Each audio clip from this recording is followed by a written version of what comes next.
গণসূর্যের মঞ্চ কাঁপিয়ে বাংলাদেশের স্বাধীনতার অমর কবিতা শুনিয়েছিলেন জাতির জনক বঙ্গবন্ধু শেখ মুজিবুর রহমান। 1971 7ই মার্চের পরন্ত বিকেলের অপ্রতিরোধ্য বজ্রকণ্ঠ দ্রোহের আগুন জ্বালিয়েছিল 56,000 বর্গমাইল জুড়ে। বঙ্গবন্ধু বলেছিলেন, এবারের সংগ্রাম আমাদের মুক্তির সংগ্রাম, এবারের সংগ্রাম স্বাধীনতার সংগ্রাম। কবি নির্মলেন্দু গুণের ভাষায় সেই থেকে স্বাধীনতার শব্দটি আমাদের। শুধু দেশেই নয়, বঙ্গবন্ধুর সেই অমর কবিতার পংক্তি থেকে স্বাধীন বাংলাদেশের বার্তা শুনেছিল গোটা বিশ্ব। লন্ডন ভিত্তিক টাইম ম্যাগাজিনের বৈদেশিক সংবাদদাতা ড্যান কোগিন 71 15 মার্চ এক নিবন্ধে লিখেছিলেন, সমঝোতার আর কোনো আশা নেই, অখণ্ড পাকিস্তানের মৃত্যু ঘটতে যাচ্ছে।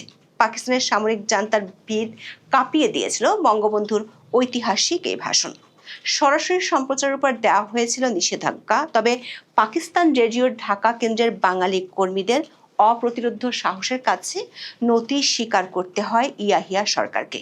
গভীর রাতে বঙ্গবন্ধুর পূর্ণ ভাষণ সম্প্রচারের অনুমতি নিতে বাধ্য হয় সামরিক কর্তৃপক্ষ। এরপর মুক্তিযুদ্ধের পুরোটা সময় পূর্ব পাকিস্তানে নিষিদ্ধ ছিল এই ভাষণ, তবে 9 মাসের পুরোটা সময় তা বেজেছে মুক্তিকামী বাঙালির হৃদয়ে। এত বছর পর বাংলাদেশের ভিত্তি সে জায়গাটি আবার অলিখিত রাষ্ট্রীয় কর্তৃত্বের বলে নিষিদ্ধ। ডক্টর ইউনূসের 1.5 বছরের মবের আমল শেষেও মুক্তি পায়নি বঙ্গবন্ধুর দরাজ কণ্ঠ, বরং স্বাধীনতার স্থপতির ভাষণ বাজানোকে চিহ্নিত করা হচ্ছে সন্ত্রাস হিসেবে, ঠিক যেমনটি ঘটেছিল মুক্তিযুদ্ধের 9 মাসে। 1.5 বছরের ধারাবাহিকতা মেনে নতুন সরকারের সময়ও ধুলায় মিশিয়ে দেয়া 32 নম্বর ঘিরে রেখেছে রক্তচক্ষু পুলিশ। অন্যদিকে 7ই মার্চের ভাষণ বাজানোর কারণে আটক হয়েছেন ঢাকা বিশ্ববিদ্যালয়ের শিক্ষার্থী, আর 32 নম্বরমুখী 4 জনকে গ্রেপ্তারের পর মামলা হয়েছে সন্ত্রাস বিরোধী আইনে। প্রশ্ন হলো, মুক্তিযুদ্ধের বাংলাদেশে মুক্তিযুদ্ধের চেতনা ধারণের কথা বলা বিএনপি সরকারের সময়ও কেন এমন দৃশ্য? মুক্তিযুদ্ধের মহানায়ককে নিষিদ্ধ রাখায় ইউনূসীয় আর পাকিস্তানি ফর্মুলাতে কেন হাঁটতে চায় বিএনপি? 7ই মার্চের ভাষণ বাজানো অথবা বঙ্গবন্ধুকে শ্রদ্ধা জানানো সন্ত্রাসী কার্যক্রম হলে এই দিনটির গভীর তাৎপর্য তুলে ধরে সংবাদ মাধ্যমে প্রকাশিত রিপোর্ট অভিমত কি সরকারের চোখে সন্ত্রাস? সোশ্যাল মিডিয়া জুড়ে বঙ্গবন্ধুকে স্মরণ করাও কি দেশবিরোধী কর্মকাণ্ড? যদি তাই হয়, তাহলে খোদ মুক্তিযুদ্ধই কি রাষ্ট্রের চোখে এখন অপরাধ হিসেবে বিবেচিত? বিস্তারিত জানতে চলুন যাওয়া যাক বিশ্লেষণে।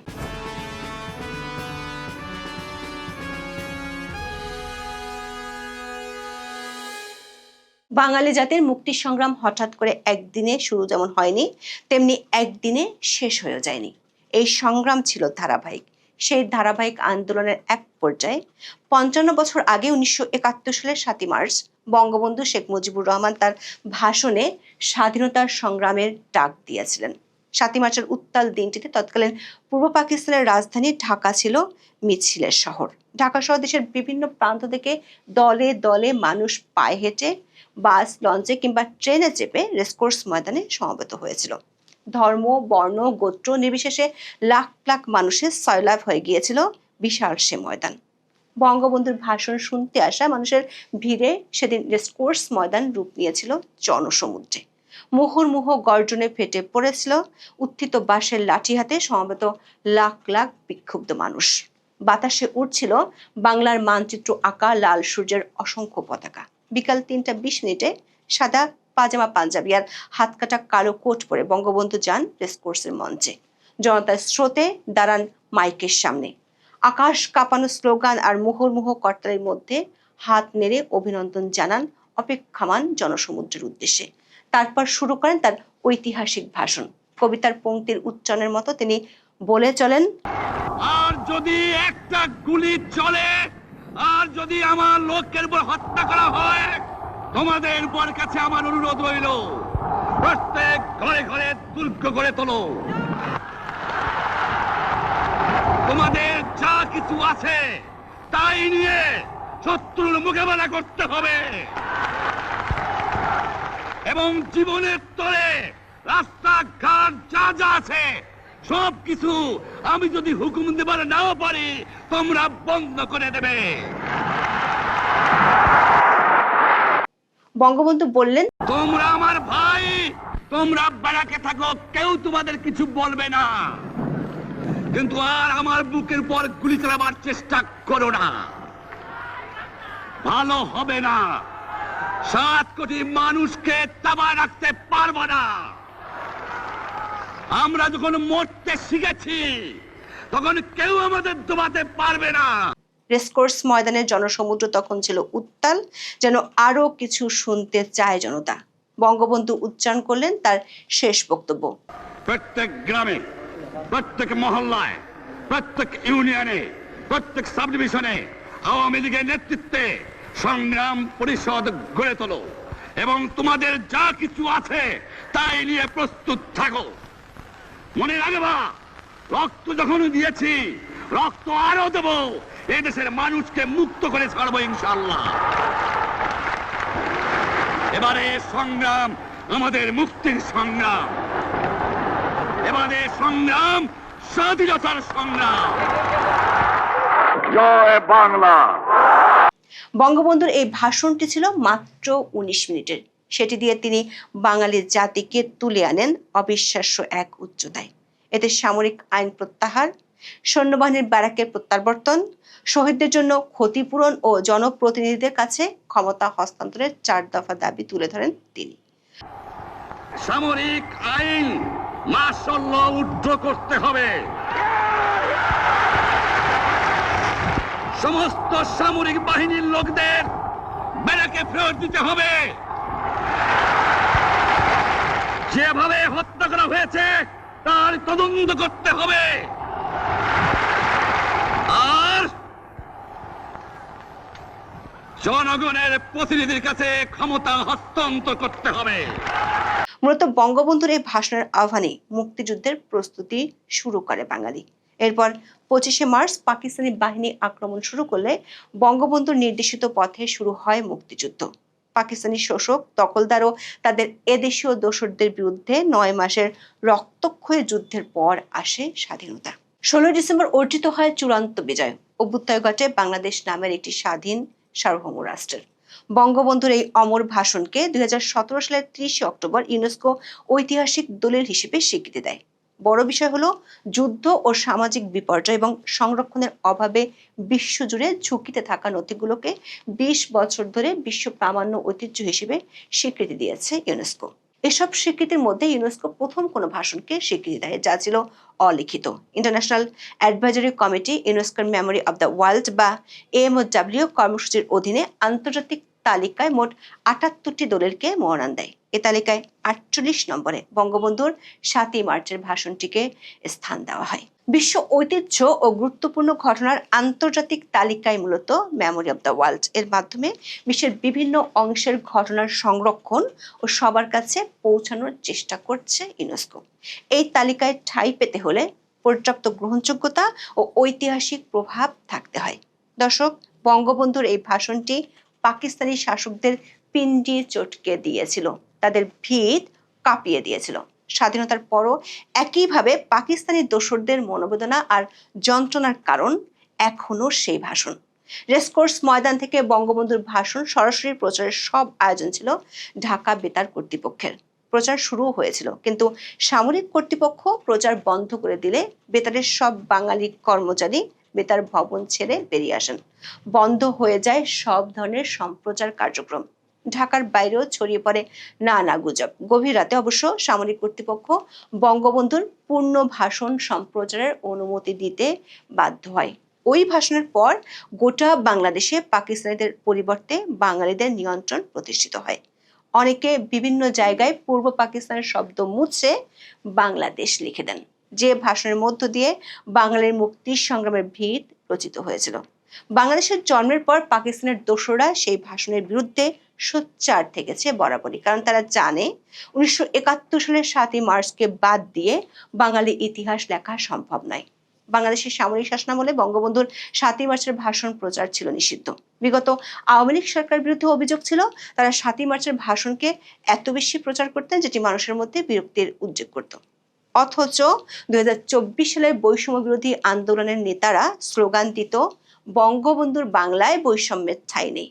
এই বৈষম্য বিরোধীদের কাছে পরে মুজিববাদ হয়ে যায় মুর্দাবাদ।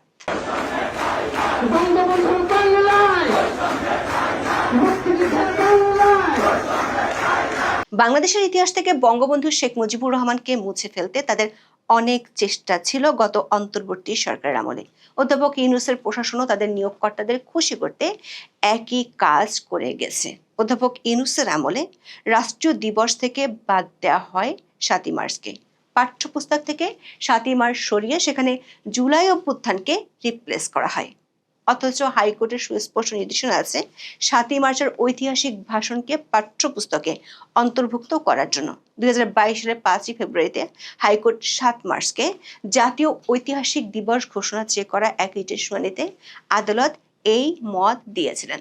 সে বছরের ২৫শে ফেব্রুয়ারি আদালত ১ মাসের মধ্যে ঐতিহাসিক ৭ই মার্চকে জাতীয় দিবস ঘোষণা করে গেজেট জারির নির্দেশ দিয়েছিলেন। অধ্যাপক ইউনূসের সরকার ক্ষমতায় এসেই বঙ্গবন্ধুর নিশানা মুছে দেওয়ার পদক্ষেপ হিসেবে এসব কিছু বাদ দেয়। তারপর রাষ্ট্রীয় পৃষ্ঠপোষকতায় মুক্তিযোদ্ধা আর মুক্তিযুদ্ধের ইতিহাসের বিরুদ্ধে শুরু হয় ইউনুসীয় মব সন্ত্রাস। মুক্তিযুদ্ধের ইতিহাস বিজড়িত ৩২ নম্বরের বাড়িটি গুড়িয়ে দেওয়া হয়। বঙ্গবন্ধু আর বাংলাদেশের স্বাধীনতার ইতিহাসের বিরুদ্ধে অধ্যাপক ইউনূসের আমলে রাষ্ট্রীয় সন্ত্রাস এতটা বেড়েছিল যে মূলধারার সংবাদপত্রের পাতা কিংবা টিভি নিউজের পর্দা থেকে এসব দিবস বেমালুম হারিয়ে যায়। গত বছর দৈনিক প্রথম আলোর প্রথম ও শেষ পাতায় ৭ই মার্চ বলে কিছুই ছিল না।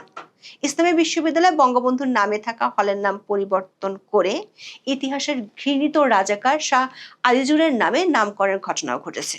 তবে ইতিহাস সাক্ষী দেয় যতবার এদেশ থেকে বঙ্গবন্ধু ও স্বাধীনতা যুদ্ধের প্রকৃত ইতিহাসকে মুছে ফেলার চেষ্টা করা হয়েছে, বিকৃত করার চেষ্টা করা হয়েছে, তিনবার একটি ভাঙা পোড়া বাড়িকে আবারও পড়ানোর চেষ্টা করা হয়েছে, ততই বঙ্গবন্ধু হয়ে উঠেছেন প্রাসঙ্গিক এবং শক্তিশালী। ইউনূসের ১৮ মাসের মবের শাসন থেকে মুক্তির পর অনেকেই ভেবেছিলেন ইতিহাস বিকৃতির ধারা বদলাবে, তবে বাস্তবতা কি তার পক্ষে খুব বেশি সাক্ষ্য দিচ্ছে?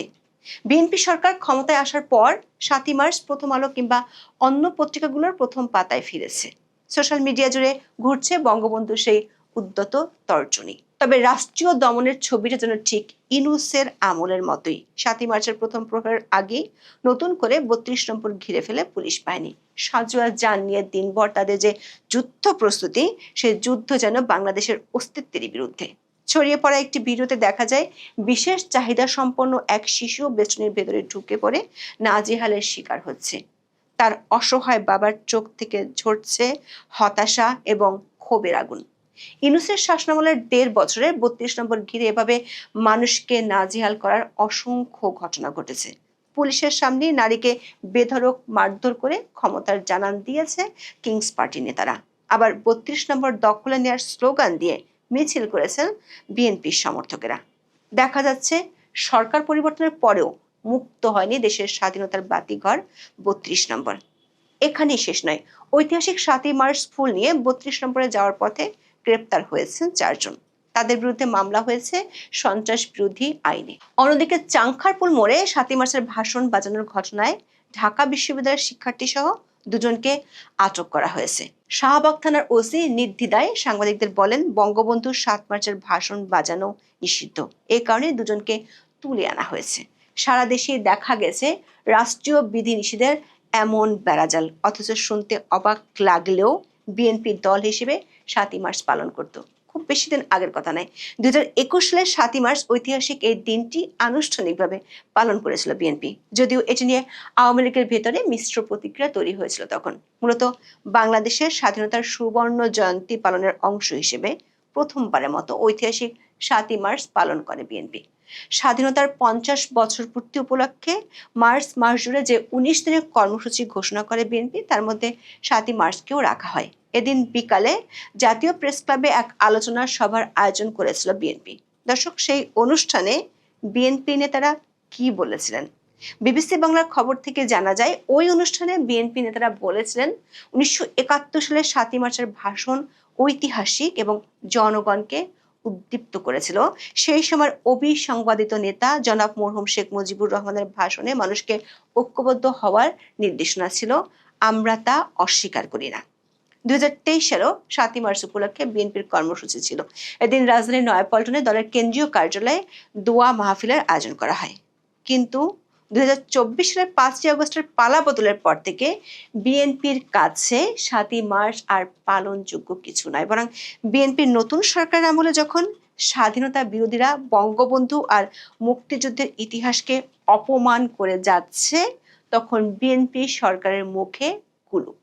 2024 সালের 5ই আগস্ট আগে 7ই মার্চের দিনটি ঘিরে থাকতো জমজমাট আয়োজন, সভা, সেমিনার, স্মৃতিচারণের নীরব প্রতিযোগিতা। বঙ্গবন্ধুকে নিয়ে প্রকাশিত বইয়ের পসরা সাজিয়ে বসতেন বুদ্ধিজীবী কিংবা লেখকেরা। তবে মোহাম্মদ ইউনূসের অন্তর্বর্তী সরকারের 1.5 বছরে মুক্তিযুদ্ধ ও বঙ্গবন্ধুকে কার্যত ছুঁড়ে ফেলে দেওয়া হয়েছিল বাংলাদেশের ইতিহাস থেকে। কিন্তু পরিবর্তনের অঙ্গীকার দিয়ে ত্রয়োদশ নির্বাচনের পর বিএনপির নেতৃত্বাধীন জোট ক্ষমতায় এলেও ইউনূসের বিছিয়ে যাওয়া নীতিতে হাত দেননি প্রধানমন্ত্রী তারেক রহমান। পত্রপত্রিকায় প্রকাশিত হয়নি দিবসটি ঘিরে কোনো ক্রোড়পত্র, চোখে পড়েনি বিগত সময়ের বুদ্ধিজীবীদের কলমের আঁচড়, দমন পীড়ন ও কার্যক্রম নিষিদ্ধের খড়গে পড়া আওয়ামী লীগ ঐতিহাসিক এই দিবসটিকে ঘিরে কর্মসূচি দিলেও তা সামাজিক মাধ্যমেই সীমাবদ্ধ। দর্শক, দেশের প্রধান দুটি দল আওয়ামী লীগ ও বিএনপির মধ্যে রাজনৈতিক মতপার্থক্য, মতবিরোধ, এমনকি সংঘাতময় সম্পর্ক থাকতে পারে। তা সত্ত্বেও 7ই মার্চের মতো বাঙালির গৌরবের ইতিহাস ইস্যুতে কোনো বিভেদ বা মতৈক্য থাকার সুযোগ নেই। 7ই মার্চ, 25শে মার্চ ও 26শে মার্চ, 14-16 ডিসেম্বর সহ জাতীয় গুরুত্বপূর্ণ প্রতিটি বিষয়ে একটি অভিন্ন অবস্থান রাজনৈতিক দলগুলোর মধ্যে থাকা বাঞ্ছনীয়। মুক্তিযুদ্ধের একটি অভিন্ন ইতিহাস থাকা জরুরি। মুক্তিযুদ্ধের কোনো বিতর্কিত বয়ান কাম্য নাই। এই বোঝাপড়ার ঘাটতি থাকলে এগোবে না দেশ। এখন এ পর্যন্ত। সবাই ভালো থাকুন, সুস্থ থাকুন, নিরাপদে থাকুন। দেখা হবে আগামী পর্বে।